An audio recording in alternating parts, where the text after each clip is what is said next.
മലപ്പുറം എടപ്പാളിൽ പൂച്ച കുറുകെ ചാടി ഓട്ടോ മറിഞ്ഞു. അപകടത്തിൽ ഓട്ടോ ഡ്രൈവർ പൊന്നാനി സ്വദേശി വിപിൻ ദാസ് മരിച്ചു എന്നുള്ള വാർത്തയാണ് പുറത്തേക്ക് വരുന്നത്. വിവരങ്ങളുമായി രമ്യ ദാസ് ചേരുന്നു.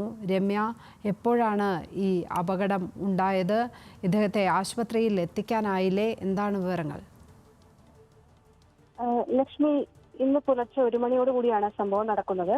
എടപ്പാൾ തീയത്ത് പൂച്ച കുറുകെ ചാടിയതിനെ തുടർന്ന് ഓട്ടോ നിയന്ത്രണം വിട്ട് മറിഞ്ഞാണ് ഈ ഓട്ടോ ഡ്രൈവർ മരിക്കുന്നത്. പൊന്നാനി തേങ്ങാൽ സ്വദേശിയായ വിപിൻ ദാസ് ആണ് മരിച്ചത്. ഓട്ടോയുമായി വരുമ്പോൾ പൂച്ച കുറുകെ ചാടി. പൂച്ചയെ രക്ഷിക്കാനായി ഓട്ടോ വെട്ടിച്ചതാവാം അപകടത്തിന് കാരണമായതാണ് നിഗമനം. ഓട്ടോ ഉടനെ തന്നെ മറിയുകയായിരുന്നു. പരിക്കേറ്റ ഇദ്ദേഹത്തെ എടപ്പാളിലെ സ്വകാര്യ ആശുപത്രിയിൽ പ്രവേശിച്ചെങ്കിലും മരണം സംഭവിക്കുകയായിരുന്നു. ലക്ഷ്മി. രമ്യ ദാസാണ് മലപ്പുറത്ത് നിന്നും വിവരങ്ങൾ പങ്കുവച്ചത്.